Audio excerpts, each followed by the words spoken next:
Welcome to the Leaders in Payments podcast, where we talk to C-level leaders from across the payments landscape.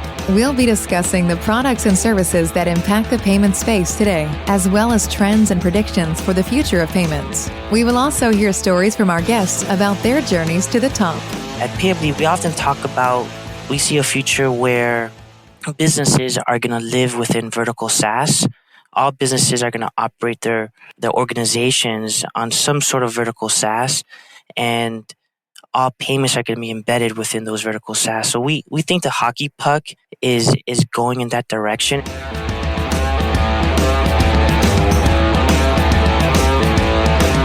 That was Will Corbera, the co-CEO of Payabli, and he and Joe Phillips, the other co-CEO of Payabli, joined me on this episode 329 of the Leaders in Payments podcast, and I'm your host, Greg Myers. Payabli helps software companies make payments a core part of their business model to help them drive revenue, enhance the customer experience, and boost enterprise value. Will, Joe, and I talk about what makes Payabli unique in the marketplace, their unique backgrounds, and where they see the industry heading in the next few years. We've got a great episode ahead, so let's get started.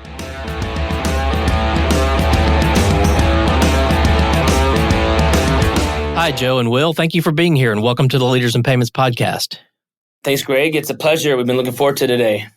Thanks, Greg. Thanks for having us. Absolutely. So let's go ahead and dive right in. So let's start with you, Joe. If you don't mind, tell our audience a little bit about yourself, maybe where you grew up, where you went to school, where you currently live, a few things like that.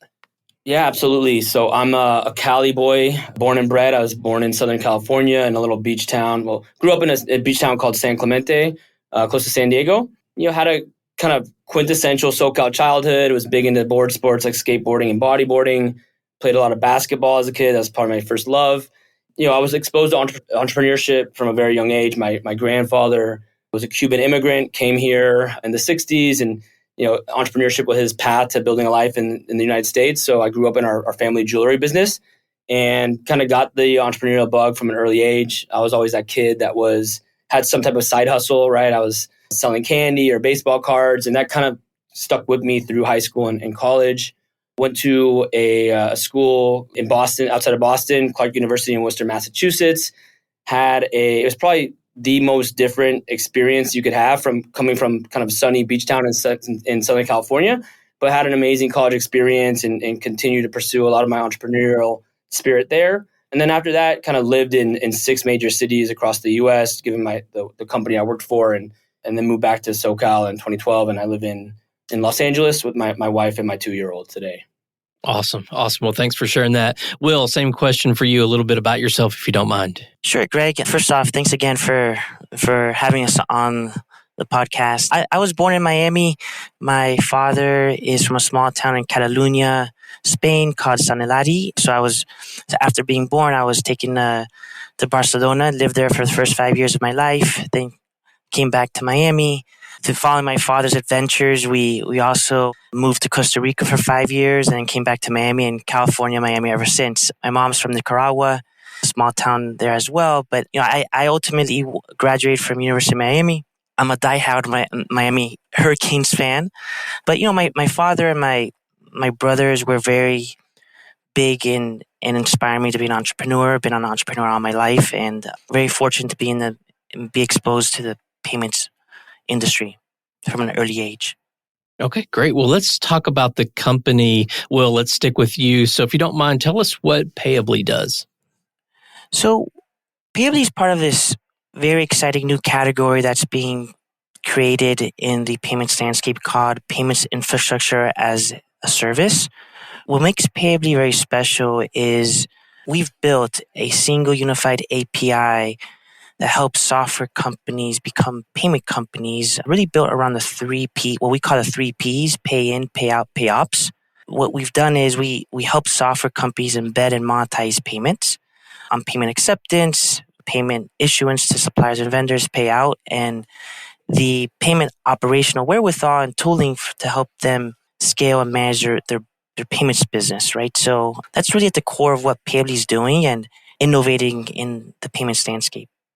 Okay. And Joe, do you have anything to add to that description? Yeah, I think that is a good overview, right? I think, our kind of slogan is if you're a software company or a payments company. I think looking out kind of into the future, right? It's really any entity that services a distributed network of merchants. So if you sit in the middle of money movement between a payer and a recipient, there's a kind of latent business model you have there. And we see a world where those types of entities are leveraging Payabli to not only provide better experiences for those payers and recipients, but to monetize on that payment flows. We've been growing rapidly. We 3x'd our revenue last year. We're on track to 4x our revenue this year. Got about close to 50 team members today. Over 60 software partners are working with Payabli today. And again, just growing rapidly. We're very excited about the future of payments. And we're just having a blast kind of building out this business together. So are there certain verticals that you focus on for these software companies? Yeah, absolutely. I think, Will, to his credit, right, and he'll talk about his background, but we kind of, based on kind of our histories and together, right, Will had a lot of experience building for the property management vertical. And so we try to target some of those more complex verticals and use cases and build around those capabilities.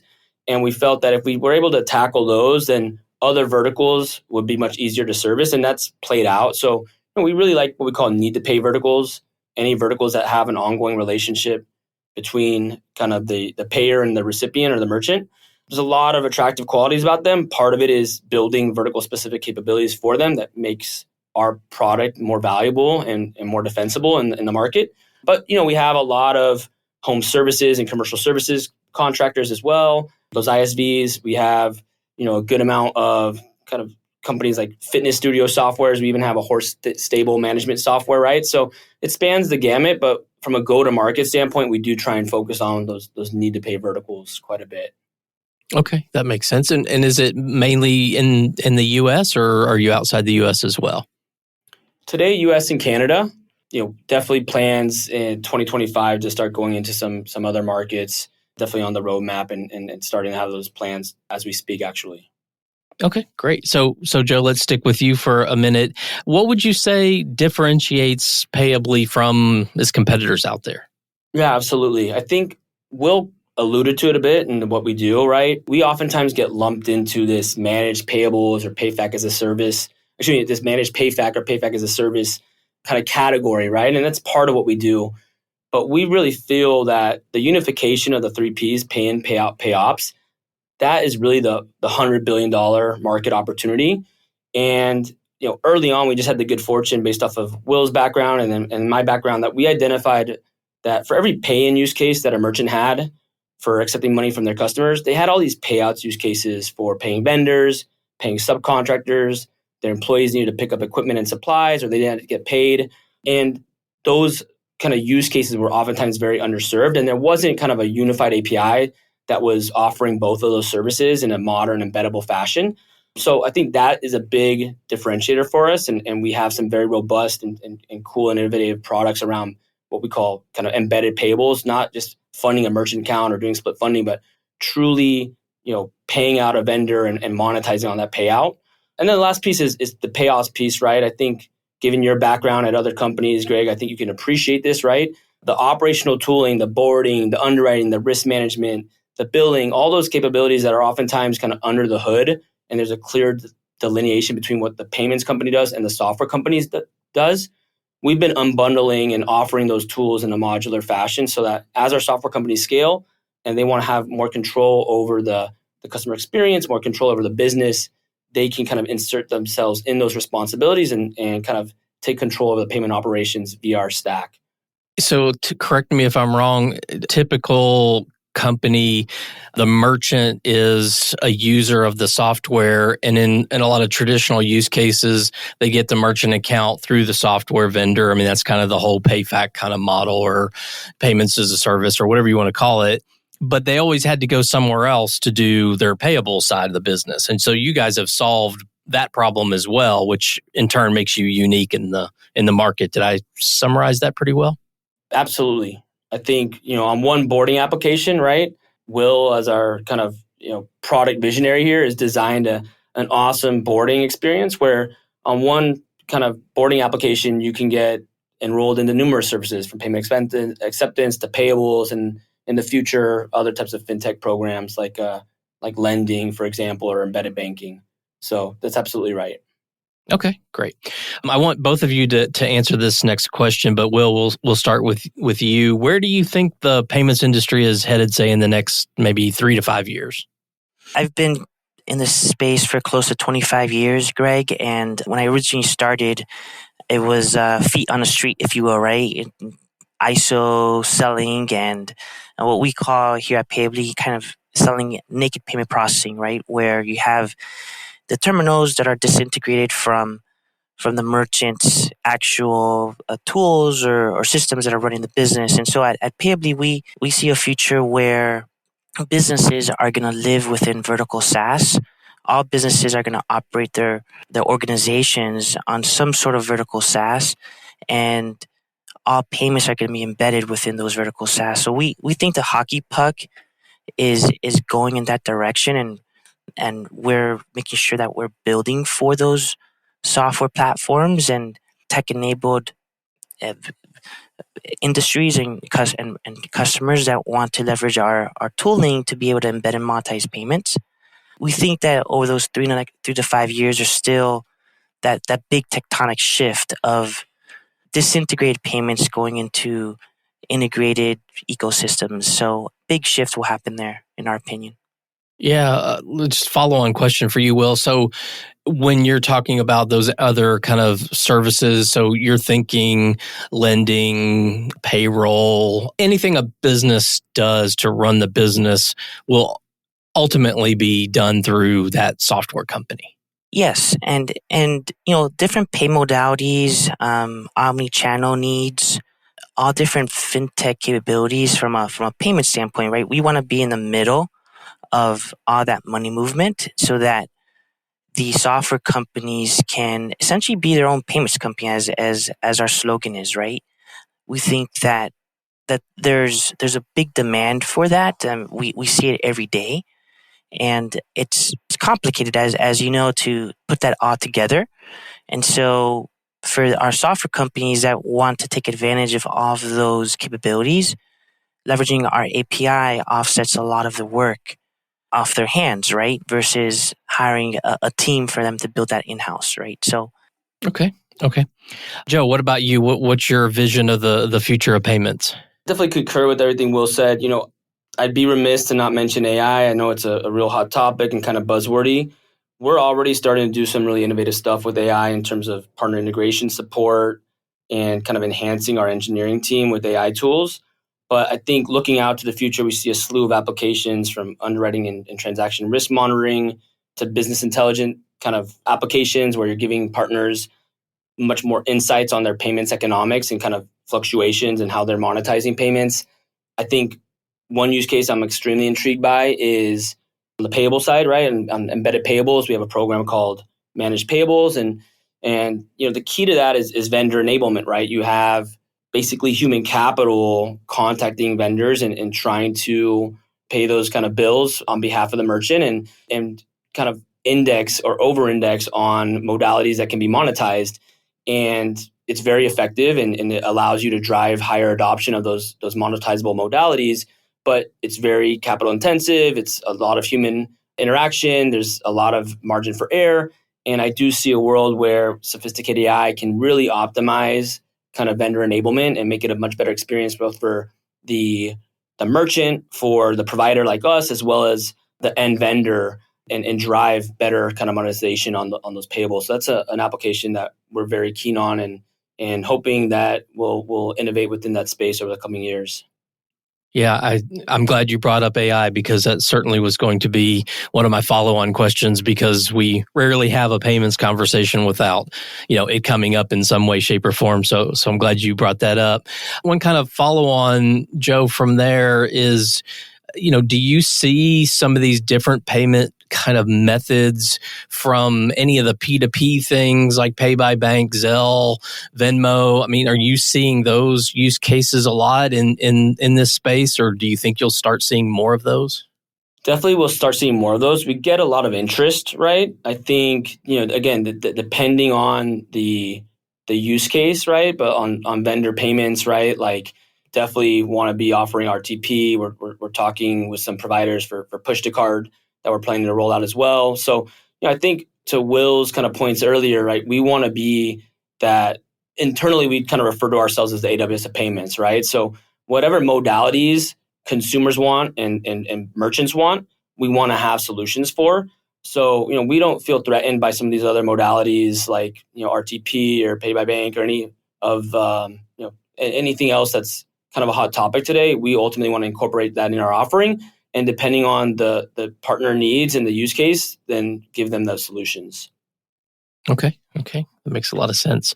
So let's switch gears a little bit and talk a little bit about each of you. So we'll start with you, Will. So tell us about your journey to your role there as a co-founder and co-CEO. So maybe give us that career journey. Walk us through some of the roles and different ways and how you got to where you are today.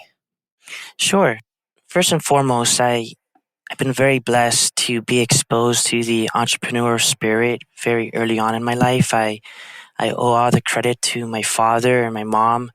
My father inspired me very much so to kind of think like an entrepreneur, and he was always very proud of never working for anybody and did anything and everything to support our family. But he really inspired me and my brothers to be entrepreneurs, and I always knew I wanted to build something, and I always was starting different things. And in school, while I was at University of Miami, my brother Mike, he and I co-founded a payments company, a payments platform, and we started off as an ISO, and hitting the bricks, selling regular merchant accounts, and we grew that business. I was still at University of Miami and recruited some buddies of mine, one of which was on the University of Miami football team, one of my really, really good best of friends. And we started getting a lot of merchants and built a book around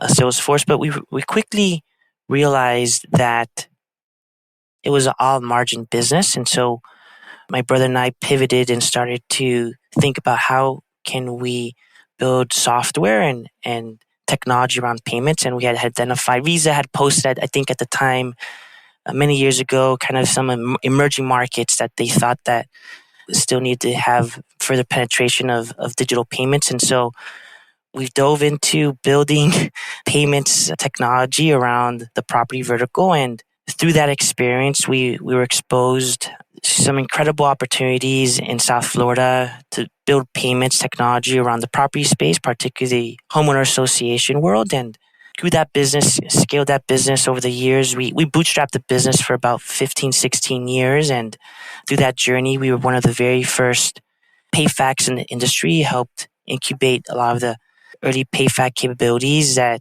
were at Fifth Third or Vantiv at the time, and ultimately grew that business to billions of dollars in process volume a year and tens of thousands of merchants. And we're very blessed to go through a process and have a successful exit in 2017.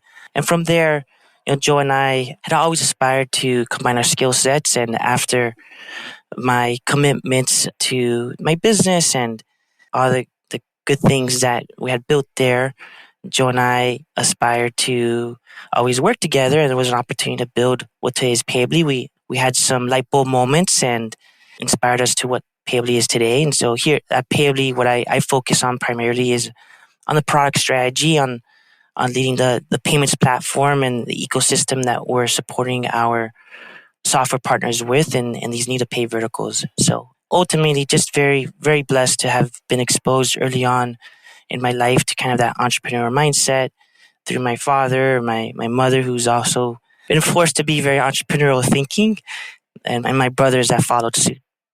So I think the next logical question, Will, since you brought up the relationship with Joe and you guys have done this together, is how do you guys even know each other?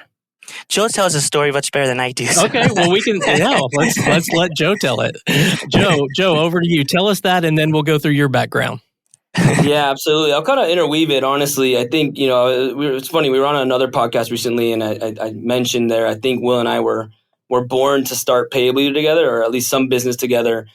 Will, true payments expert, brilliant product mind, and just an amazing business partner. And my background's been he's been more on the payment side. My background's been more on the kind of SaaS and technology company side, where I was I've been a go-to-market operator, leading sales and business development teams at early stage companies my entire career.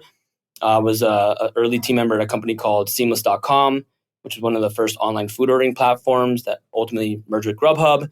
And when I was at that company, I was kind of jumping around from market to market, building out our operations. And I'd spend like 6 to 12 months in a given market, hire the team, train them, and then kind of parachute into a new market from there.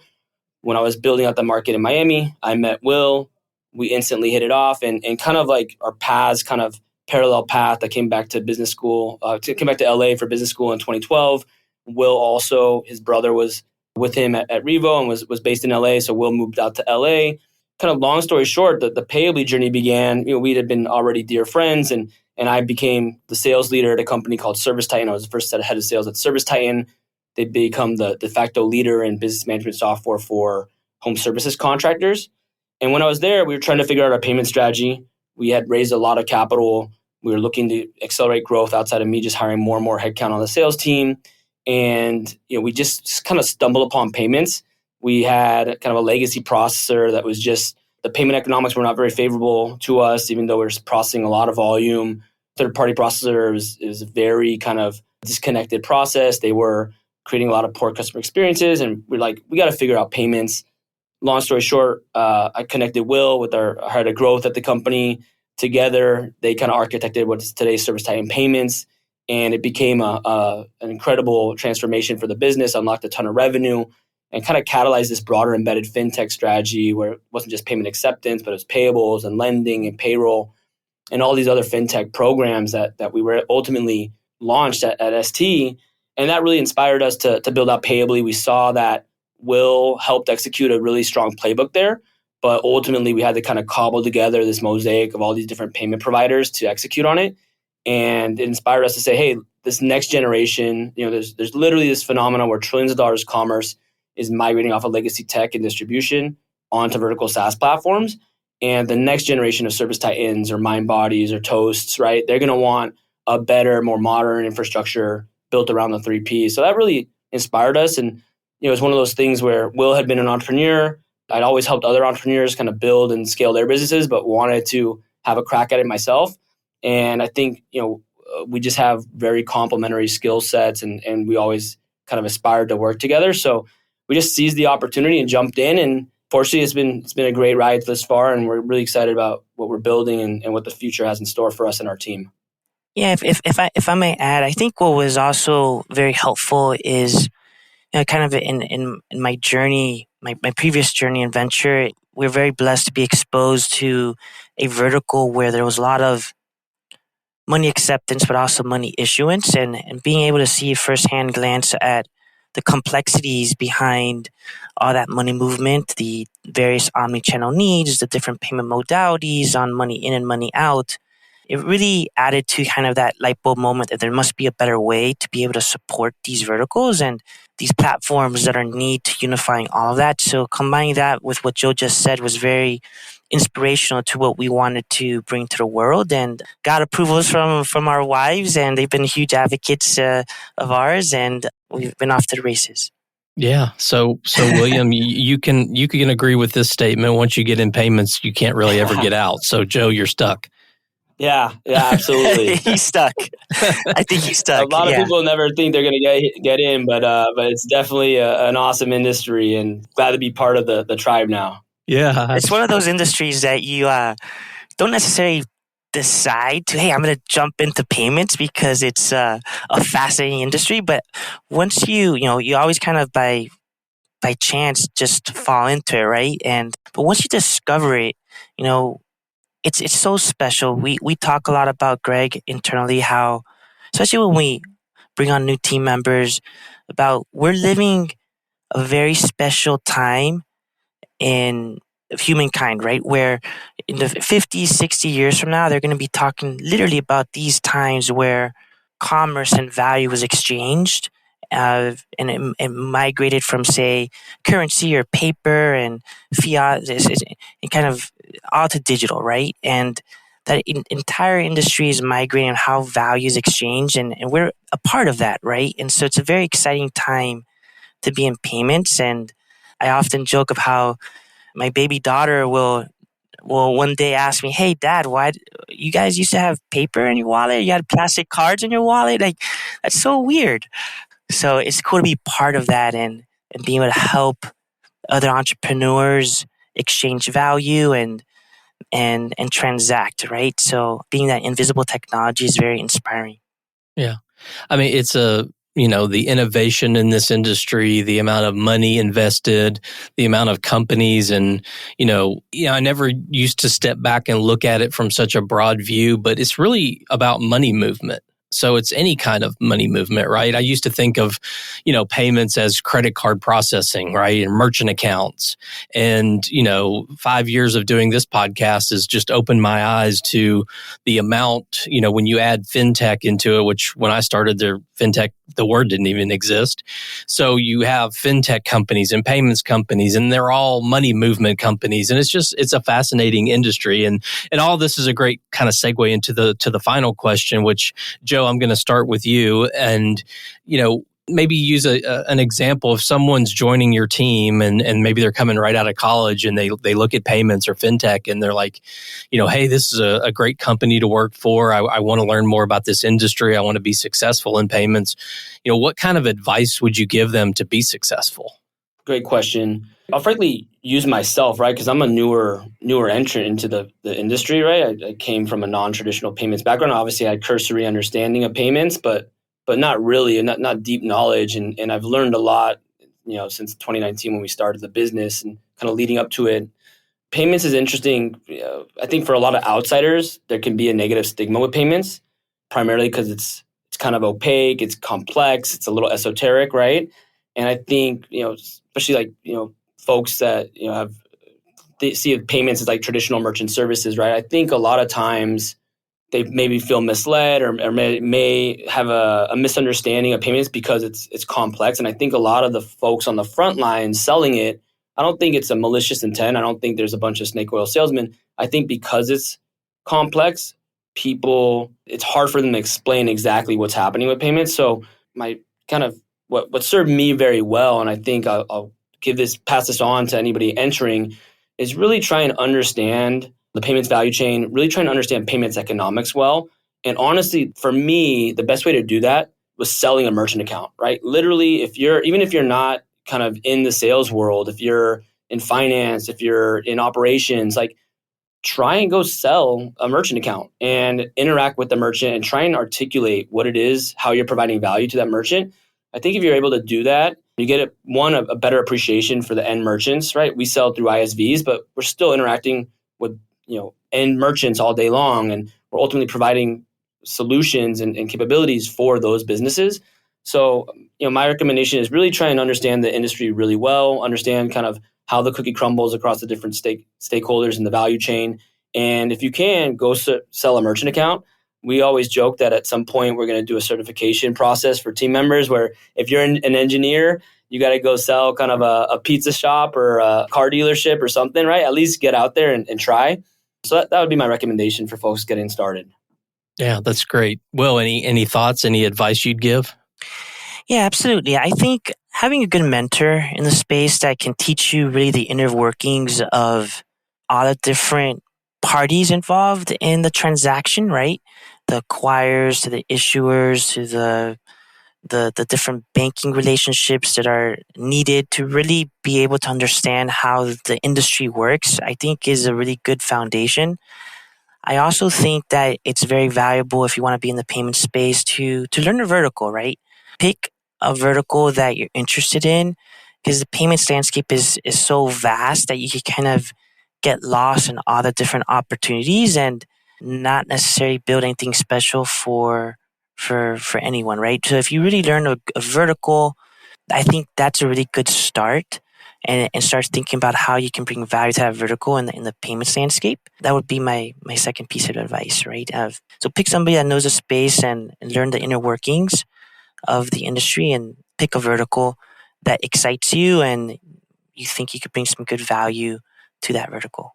Yeah, I think that's some great advice. So, Joe, Will, we've covered a lot of ground, obviously, about the company and about your background and sort of the story there. So, is there anything else either one of you would like to bring up before we wrap up the show?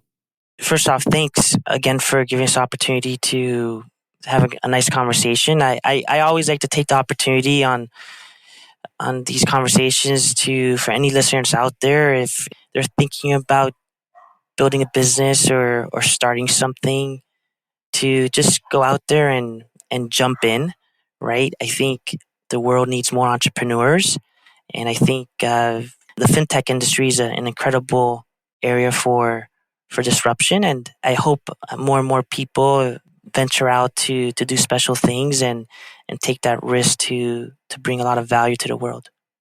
Great. Joe, anything to add there? Yeah, I'd echo that. I also just would want to thank our team. I think Will and I are just extremely blessed. We've got an extremely talented, passionate group of amazing humans that we get to kind of go into battle with every single day. I'm not sure when this will be released, but we got some very exciting news coming down the pike over the coming weeks. And we were going to be hiring for a lot of new team members. So if you are in the payment space or you're trying to get in this payment space, we've got a lot of amazing opportunities that we're starting to promote today, and we're growing rapidly. I think we got an incredible culture. We're highly values driven and mission driven organization. So if you hear this podcast and are interested in what we're doing, we highly encourage you to reach out to Will or myself or any of our team members, and we'd love to chat with you about what's in store for Payabli, and we'd love to have you jump on this this train with us. And Greg, thanks again for having us. We really enjoyed the conversation and really appreciate what you're doing for the industry. Yeah, absolutely. Well, thank you both for being on the show today. I know your time's very valuable, so I really appreciate you being here. Thank you, Greg. Thanks so much. And to all you listeners out there, I thank you for your time as well. And until the next story. Thank you for joining us this week on the Leaders in Payments podcast. Make sure you visit our website at leadersinpayments.com, where you can subscribe to the show and where you'll find our show notes. If you enjoyed listening, please share on your social channels as well.